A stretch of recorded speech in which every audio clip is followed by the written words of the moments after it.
ndagira ngo uyu munsi duhindure mindset, tureke kujya tuguma dutekereza ati I will do it cyangwa ngo bizagenda uko mbishaka, ahubwo twige gutegereza ubushake bw'Imana. Kugira ngo tugire imbaraga bisaba kuba turi kumwe na Yesu. Kugira tugire imbaraga bisaba kuba turi kugendana na Yesu. Ntukiganyire, ntugahangayike, ahubwo byose bizanire Yesu. Imana yo izi ibyo dukeneye, iturebere ibyo dushaka, ishire ku munzani n'ibyo dukeneye, ikore ku bushake bwayo, kandi iduhe imbaraga zo kwakira ibintu byose tunyuramo buri munsi, itwibutse amashimwe.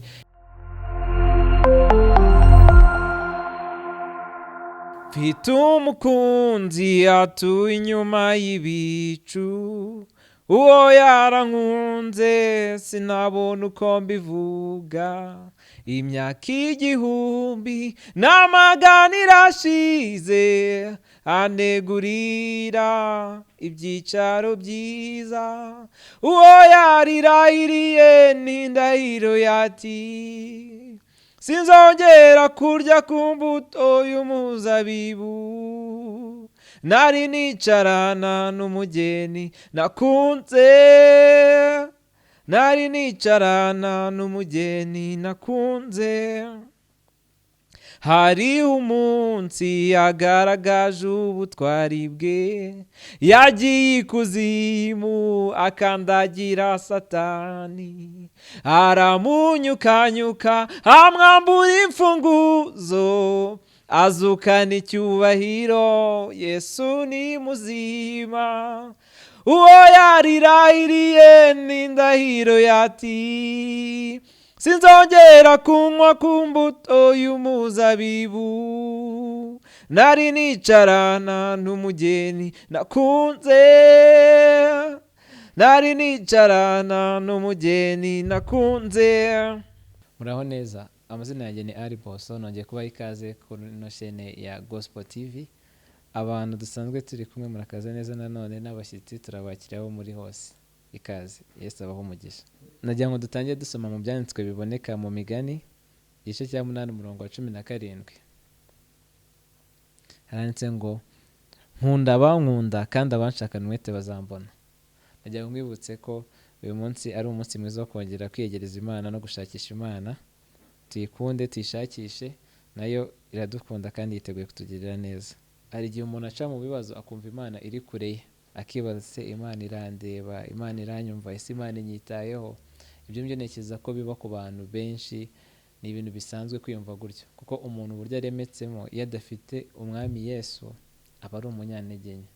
Hari ijambo ryo muri Bibiliya rivuga ngo nshobozwa byose na Yesu umpe imbaraga. Ni ikimenyetso cy'uko iyo turi twenyine tuba turi abanyantege nkeya. Ariko amakuru meza ni ayahe? Amakuru meza nabashije gusoma hano mu gitabo cy'ijambo ry'Imana, nasomye mu rwandiko rwa mbere rw'Abakorino igice cya 10 umurongo wa 13. Haranditse ngo, nta kigeragezo kibasha kubageraho kitari urusange mu bantu, kandi Imana niyo kwizerwa, kuko itazabakundira kugeragezwa ibiruta ibyo mushobora. Ngo nta kigeragezo kibasha kubageraho kitari urusange mu bantu. Bivuze ngo ibintu byose bitubaho buri munsi ntago bikubaho wowe wenyine, ntago biri personal, ni ibintu biba no ku bandi, ni ibintu biba ku bantu bose ku mpera z'isi zitandukanye, kuko nta kigeragezo kibasha kutugeraho kitari rusange mu bantu. Haba gupfusha, abantu bose barapfusha, haba kurwara, abantu bose bararwara. Ikibazo ufite ako kanya ntikikabe impamvu igukingirana ngo ikujyane kure y'Uwiteka, wumve ko atakwitayeho, ko atakubona. Oya, ni urusange mu bantu. Yego ako kanya urababaye, yego, ariko si we wenyine.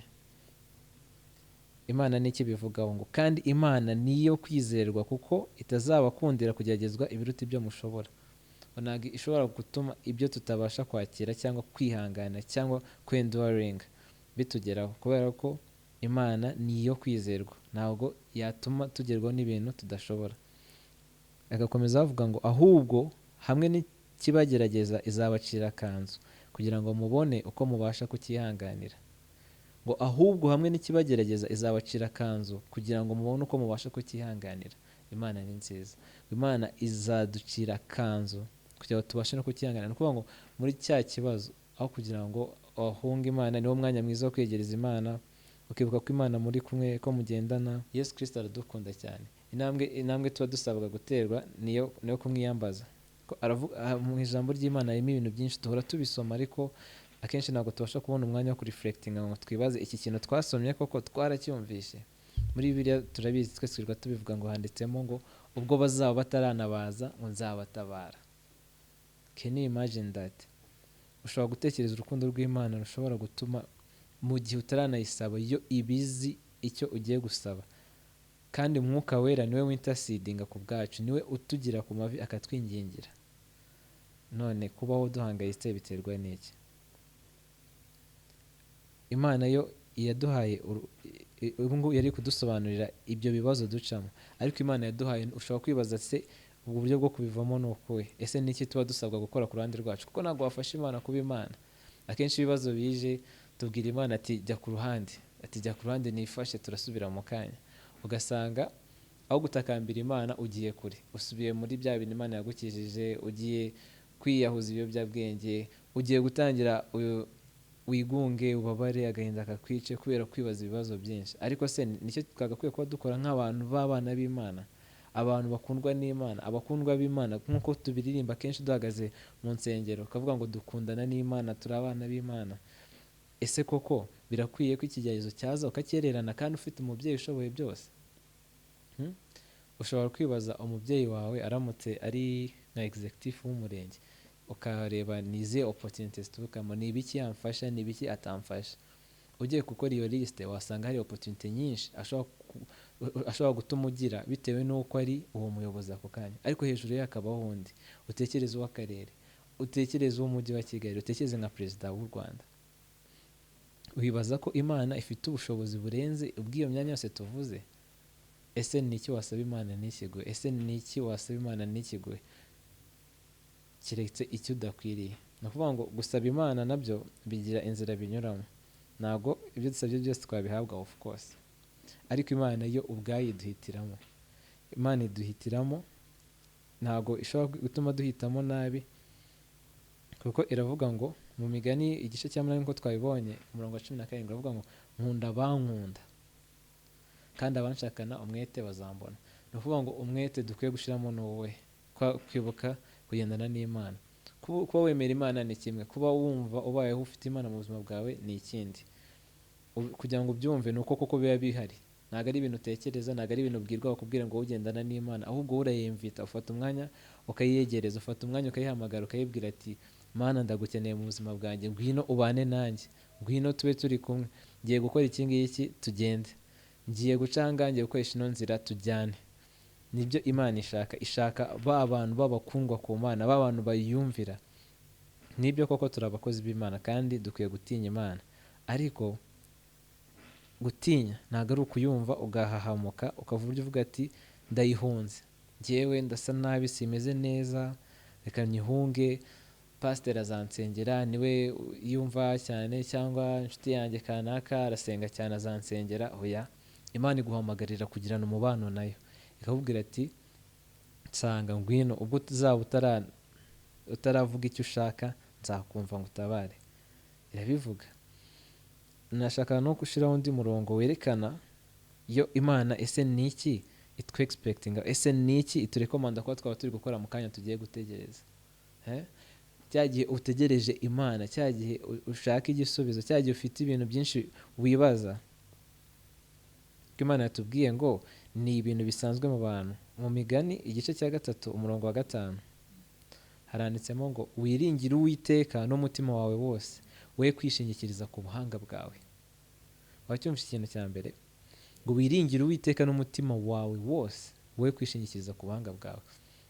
Ntabwo urugero gatoya, sinzi niba wibuka story ya inkuru ya Petero ubwo Yesu yabasigaga akajya gusenga, nyuma akaza kugaruka akabasanga hagati mu ijoro, akaza agendera ku mazi abasanga. Baramubonye ubwa mbere bavuga ati ntibishoboka, ni gute umuntu agenda ku mazi?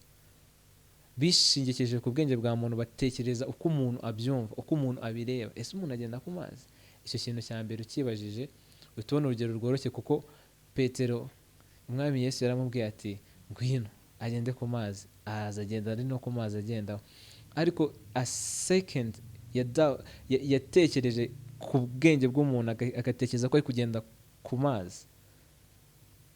Iyo distraction yamukuyeho gato akagira, yahise imutera doubt.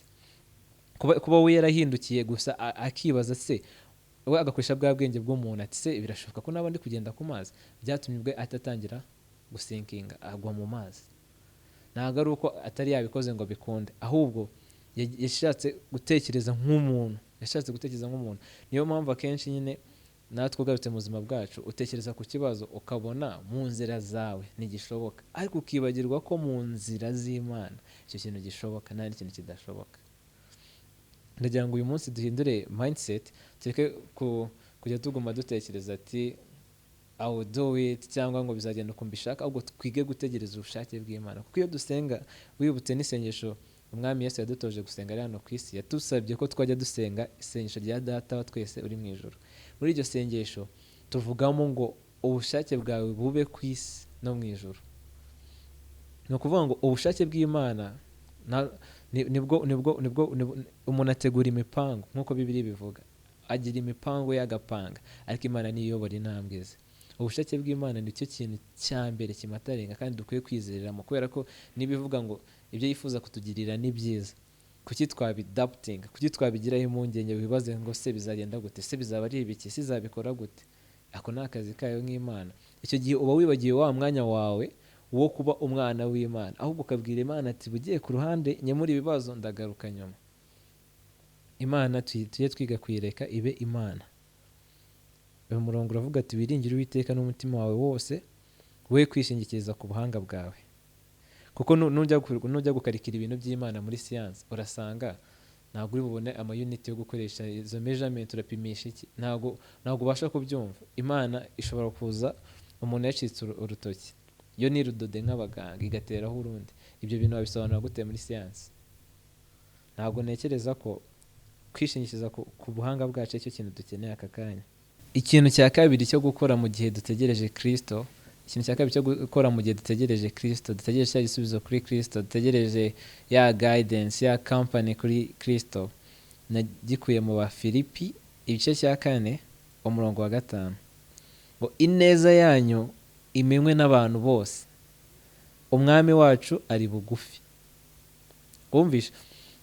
Ngo ineza yanyu imenywe n'abantu bose, umwami wacu ari bugufi. Hagakomeza havuga ngo ntimukagire icyo mwiganyira, ahubwo ibyo mushaka byose bimenywe n'Imana, mubisabiye, mubyingingiye, mushima. Imana iratangaje. Ushobora kwibaza ati se ko ibibazo biba bihari, ko umuntu yo guca mu babare ntago akwiye kugira umwanya wakabanza akababara akagira ute? Ese mu by'ukuri wa mugane wende nicyo kintu cyo dukeneye? Numva biba bibabaje, birakomeye kubera imbaraga zacu nkeya nk'abantu. Iyo ikibazo kije, hari igihe kiza noneho kikaza kikagutigisa, ukumva muri wowe wibuzemo igisubizo, ugashakisha impande zose, ugashaka mu bushobozi bwawe, ugashaka igisubizo ukakibura. Nibyo ariko Imana idushishikariza kudacika intege ngo twiganyire, ahubwo iyo ikavuga ngo ineza yanyu imenywe n'abantu bose, nacyagiye mu bibazo, umwami wacu ari bugufi, ntimukagire icyo mwiganyira, ahubwo ibyo mushaka byose bimenywe n'Imana, mubisabiye, mubyingingiye, mushima. Nuko amahoro y'Imana ahebuje rwose ayo umuntu yamenya azarindira imitima yanyu n'ibyo mwibwira muri Kristo Yesu. Ibisigaye bene data, iby'ukuri byose, ibyo kubahwa byose, ibyo gukiranuka byose, ibiboneye byose, iby'igikundiro byose n'ibishimwa byose, nihaba hari ingeso nziza kandi hakabaho ishimwe, aba ari byo mwibwira. Ibyo nabigishije, ibyo nababwirije, ibyo mwanyumvanye n'ibyo mwambonanye, aba ari byo mukora, nibwo Imana itanga amahoro izabana namwe. Uri kumva ikintu gishobora gutuma Imana ibana natwe?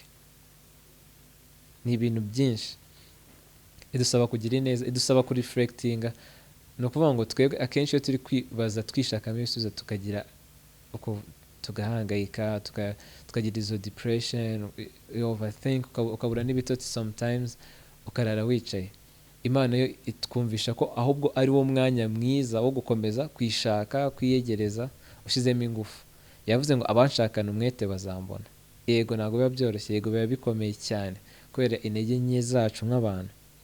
Ariko iyo twabonye ko Imana ni ya Mana isiga intama 99 ikaza gushaka intama imwe yazimiye, iba yiteguye kutwumva buri gihe, ibihora idutegereje. Sinzi niba mwarumvishe inkuru y'umwana w'ikirara, ntekereza ko abantu benshi tuyizi.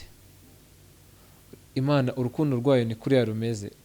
Umuntu ayivaho akanagenda agacumura, ndetse uretse no kuvuga kuyivaho, natwe tuvuga ngo tuyiriho ubwacu, urasubiza amaso inyuma ugasanga ntago ukeye, ntago uri umweru, ugasanga uracyakeneye za mbabazi z'Imana, uracyakeneye ubuntu bw'Imana, uracyakeneye guidance, uracyakeneye kwikwigisha buri munsi, kubera ko ntago wabasha gutungana. Twe turemetse mu imibiri y'intege nkeya. Kugira ngo tugire imbaraga bisaba kuba turi kumwe na Yesu, kugira tugire imbaraga bisaba kuba turi kugendana na Yesu. Ntukiganyire, ntugahangayike, ahubwo byose ubizanire Yesu. Petero wa mbere ibice 5 umurongo wa 7, ngo mumushyireho imihangayiko yanyu yose kuko abitaho. Icyo kintu nacyo nashaka ko dusorezaho, bibutsa nanjye kandi niyibutsa ko tuba dukwiriye kuzana imihangayiko yacu, ibibazo byose dufite. Mu cyongereza bavuga ngo cast your anxieties ku Mana, kubera ko itwitaho. Imana yiteguye kutugirira neza, Imana yiteguye kutwumva, yiteguye no guprovidinga ku bintu byose dukeneye. Tuyize, tuyishakeho, tuyishakane umwete, tuyegere, tuzane indirimbo z'amashimwe. Nashaka n'icyo kintu cyo gushima nagira ngo tujye tukibuka cyane. Ni kenshi tubona mu ijambo ry'Imana gushima. Iyo umuntu ashimye, ntekereza ko nawe uri umubyeyi ugahereza umwana wawe ikintu akagushima, bikongerera za feelings zo kumva uwo muntu wamuhereza, kubera ko ari umuntu ushima. Kenshi usanga akundwa, kubera ko nyine atuma wongera gutanga. Akenshi rero n'Imana iyo iravuga ati ahubwo dushime, njye personally ni isomo nize mu buzima mu buryo bugoye, kubera ko naje gusanga nyine gushima ni ikintu gikomeye. Gushima ni intwaro inarwanya Satani. Iyo wicaye ugatekereza ku buzima bwawe, ubona amashimwe menshi.